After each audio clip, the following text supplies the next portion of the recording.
Today we will discuss the fifth chapter related topics, that is IUDs, intrauterine devices. In that we can discuss the contraception, was the anatomy of uterus and the menstrual cycle, and what are the desirable features of intravaginal DDS and IUDs. IUDs means here intrauterine devices, and how the development of particular IUDs can be taking place, and what are the types of IUDs. Main types of IUDs we can see here two types, that is one is non-medicated and second one is medicated. In medicated related, first one is copper bearing IUDs, copper bearing intrauterine devices, and second one is hormone releasing IUDs, hormone releasing intrauterine devices. And what are the main terms we can discuss here is, first one is contraception. What is the contraception? It is, all of you know this contraception already. That is, it is the method which results into temporary or permanent loss of capability to reproduce or conceive a young one. Conceive a young one. This is the contraception. Okay, it is a method which results into temporary or permanent loss of capability to reproduce or conceive young one. In simple words, it is the opposite of conception. There are mainly two types of contraception we can see. That is, first one related to the temporary and second one is permanent. For the temporary, what we can use, and permanent, what the devices we can use. First of all, what is the temporary contraception? What is the temporary contraception here? It is a method or lifestyle that ensures reversible infertility for stipulated period of time depending on the subject. Okay, for example, what are the devices we can use here? IUDs, that is the intrauterine devices, and oral contraceptive pills and condoms we can use here. And what is the permanent contraception? Permanent, all of you know, permanent means always. Okay, permanent here, permanent contraception reveals here, it is a method or technique adapted to give lifelong acquired inability to reproduce, but it is not the loss of sense or loss of sexual desire. Okay, so what is the permanent contraception here? Method or technique adapted to give lifelong acquired inability to reproduce, but it is not the loss of sense. What are the main devices we can, or devices not, what are the process? Okay, what are the process we can use here for the permanent contraception is ovariectomy and uterectomy and vasectomy process we can use in the permanent contraception purpose. Okay, next, all of you know the anatomy of uterus, how it was. We can see the diagram of here. Uterus contains uterus, second one is fallopian tubes and ovary, and this is the cervix, this is the vagina, and finally is, this is endometrium. Okay, this is the structural of particular anatomy of uterus. Okay, next, how was the uterus? The uterus is a pear-shaped, thick-walled muscular organ suspended in the anterior wall of pelvic cavity. Okay, in its normal state, it measures about 3 inches long and 2 inches wide. Next one is fallopian tubes enter its upper portion, one on each side, and the lower portion of the uterus projects into the vagina. Okay, fallopian sphere enter its upper portion always. Okay, one on each side, and the lower portion of the uterus projects into the vagina. Next, the uterine cavity. The cavity is normally triangular in shape and flattened anterior posteriorly. Okay, it is flattened as anteriorly as well as posteriorly. Okay, next, the wall of the uterus consists of the mainly three layers. That is, first one is endometrium. That is, in endometrium, the inner coat of the uterine wall and is a mucous membrane. Okay, inner coat of the uterine wall, how it was? It has a mucous membrane. It consists of epithelium lining and connective tissue. Epithelium consists of non-cornified stratified squamous epithelium and lamina propria. Okay, here the squamous epithelium subdivided into four layers. First one is superficial, and second one is intermediate, and third one is parabasal, and fourth one is monolayer. Okay, in superficial we can see the large flat cells, the cells, how the cells should be appear here. Large and flat cells in the superficial layer, and in the intermediate layer we can see the larger flatter nucleated cells, the shape of particular cells. Okay, next, parabasal layer we can see the polyhedral cells, and in the monolayer we can see the cuboidal basal cell in the cube shape, like cuboidal basal cells closely opposite to basement membrane. Okay, here mainly the connective tissue consists of two types of arteries which supply blood to the endometrium. That is, straight arteries supply the deeper layer. Two arteries, one is straight arteries and second one is coiled arteries. Okay, straight arteries and second one is the coiled arteries. Two arteries can use it to supply the particular blood to the endometrium. One is straight arteries, second one is coiled arteries. Straight arteries supply the deeper layer and coiled arteries supply the superficial layer purpose. Okay, next, second one is myometrium.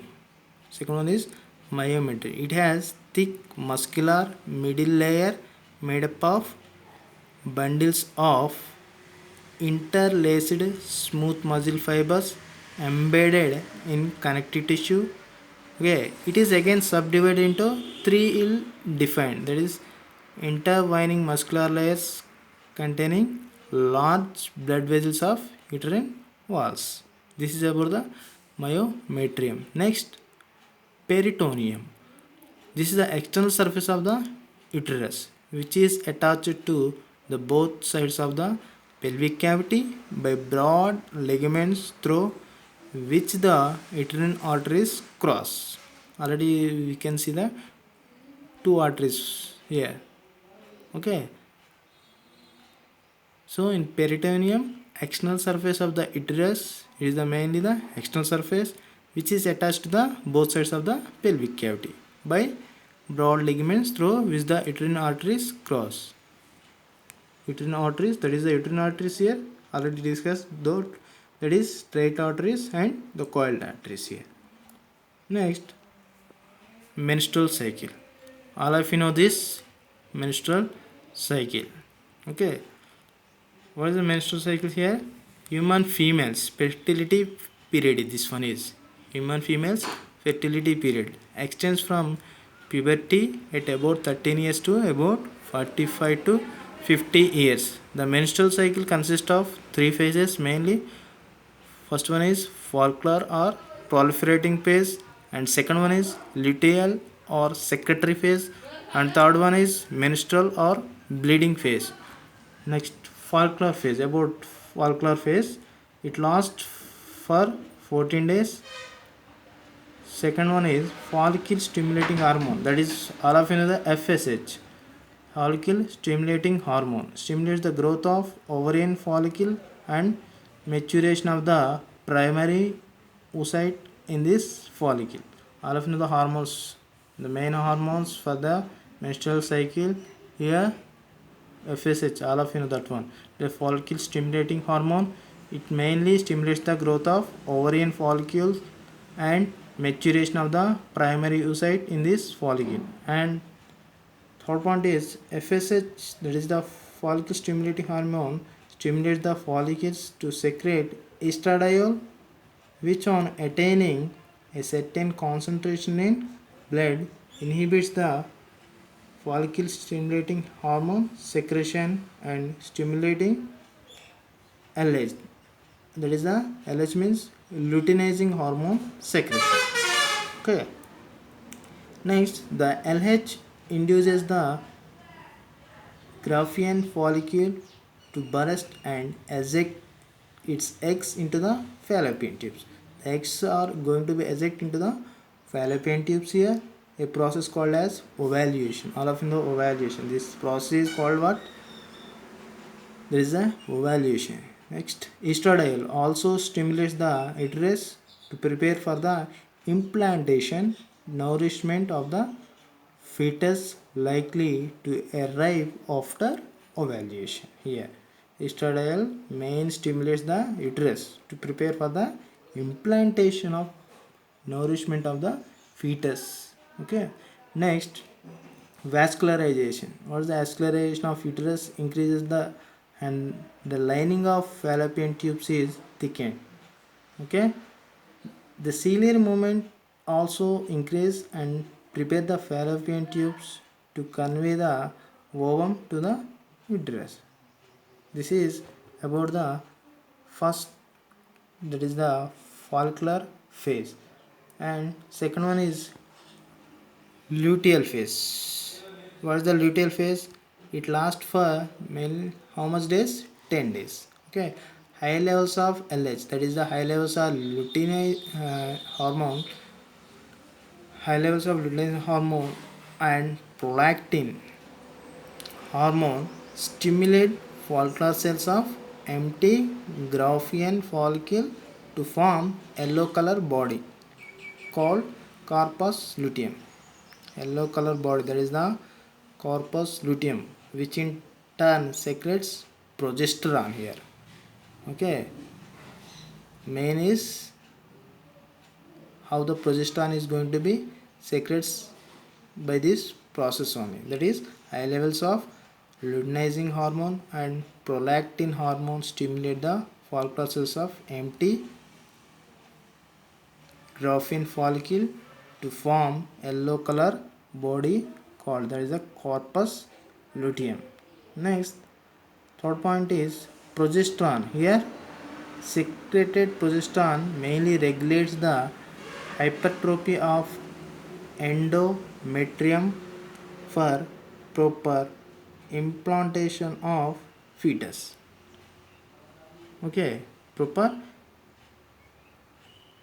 implantation of the fetus purpose, the progesterone, the secreted progesterone used. So the progesterone here regulates the hypertrophy of endometrium. Already we can see the endometrium process.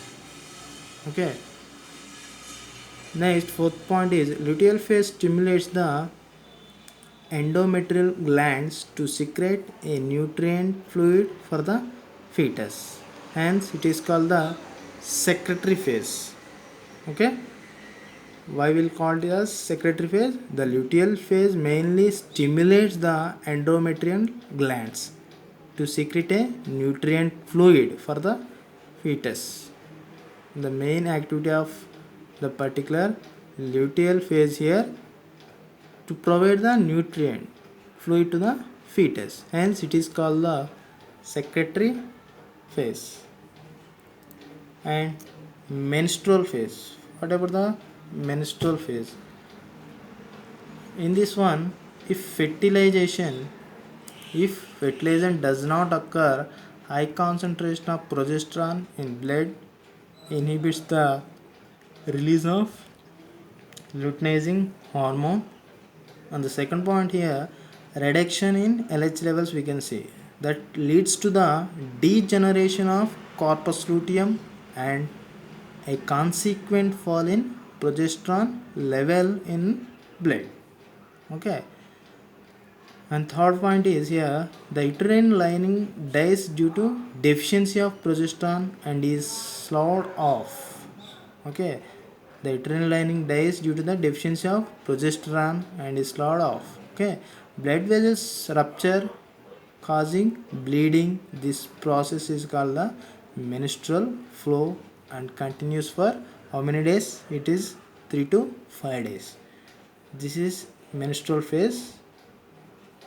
And fourth point is the basal part of the endometrium remains intact for next cycle purpose. Okay, that is the remains for next cycle purpose, the basal part. Okay, next one is lowered levels of progesterone and estradiol due to degeneration of corpus luteum causes the release of follicle stimulating hormone which initiates the new cycle. This is about the 3 phases of particular menstrual cycle. Okay, next, what are the main desirable features of vaginal DDS? Functionally effective and aesthetically pleasing to the patient. These are desirable features. These are the okay. The second one is the system must be non-irritant and non-interfering with normal physiological process and sustained release for chronic treatment. Okay, next, commercially cost should be low and manufacturing should be easy. These are the desirable features of the vaginal DDS. Okay, this is about the menstrual cycle and introduction of the particular intrauterine devices. Okay.